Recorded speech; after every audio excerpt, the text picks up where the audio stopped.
Donc Jérôme Froger, gérant de la SARL RSB depuis 2007, 2 avril 2007, en exercice bientôt depuis 14 ans fait, bientôt 15.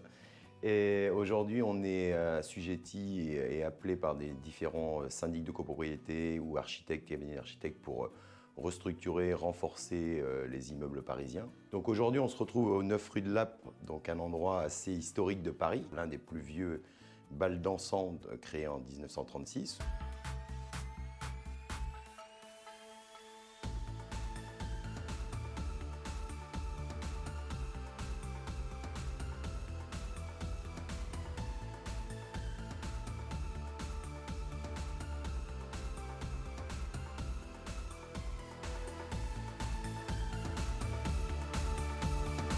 Nous, on a été appelés ici sur des logements, des lieux qui étaient au départ affectés en endroit de vie pour les gens de la discothèque ou du bal en dessous le Bellagio, et au gré des années a été réaffecté en appartements. Le temps a fait que les structures se sont usées, et donc il y a eu une campagne de réhabilitation de cet immeuble prévue par un cabinet d'architectes, et on a été missionnés, nous, justement, pour retrouver et reconstituer le patrimoine.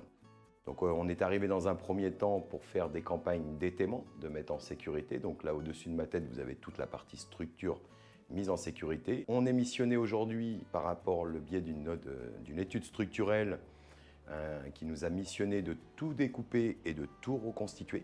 Donc là, on a le plancher dans son jus de construction. Et derrière, on a une mission, comme je vous disais, de tout découper, et on est aux prémices de reconstruire. En temps de présence sur le planning, on va être à peu près à 2 mois d'exercice dans notre mission. Après, en réhabilitation pure, il faut compter 1 an.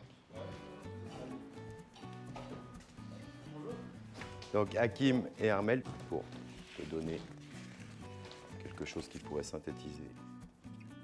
Voilà. Ça, tu as la boîte.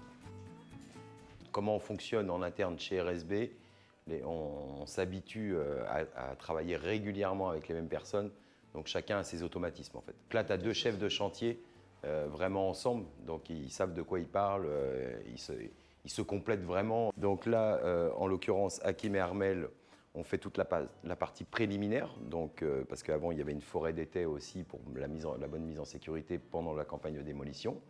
Derrière est arrivé le moment de découper tout le squelette bois de construction.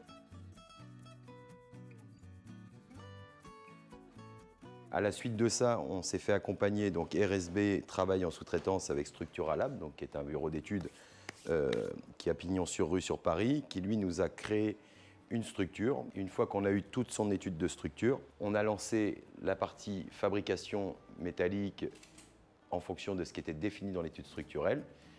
Pareil, un de mes sous-traitants avec qui je travaille régulièrement est venu nous placer la partie acier.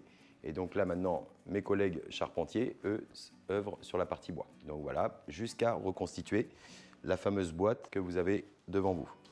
La copie conforme que l'on aura de ce plancher-ci, vous aurez la même sur lequel on marche aujourd'hui. La configuration de l'étage supérieur est en cours d'étude actuellement et de réflexion. À savoir que le toit a déjà été refait, toutes les parties négatives du bâtiment commencent à s'épurer gentiment. Je pense qu'aujourd'hui, on est déjà sur une belle base. Le complexe acier et bois, en 48 heures, a été posé. C'est rapide dans le sens où les gens qu'on sous-traite, c'est des professionnels. Donc ils ont du matériel adapté. Depuis la rue, il y a un grutier qui a amené les aciers, qui les dépose. Et ensuite de ça, après, ils nous ont laissé leur matériel qui est en place ici. Ça remplace 4 bonhommes, ça. Le bois, sur certains ouvrages, on peut les assembler sur le terrain. Donc à 2, avec des points de levage, on arrive à s'en sortir. Mais si on n'avait que de l'acier à faire au quotidien, on serait obligé nous-mêmes d'investir. Mais on a la chance quand même, on arrive souvent en seconde œuvre dans les chantiers. Donc ça veut dire seconde œuvre, ça veut dire qu'il y a déjà eu une mise en place de l'ouvrage. Et parfois, on arrive à jouir ou bénéficier des installations de chantier, de ce qu'on appelle le gros lot, le premier lot, le gros œuvre. Donc voilà.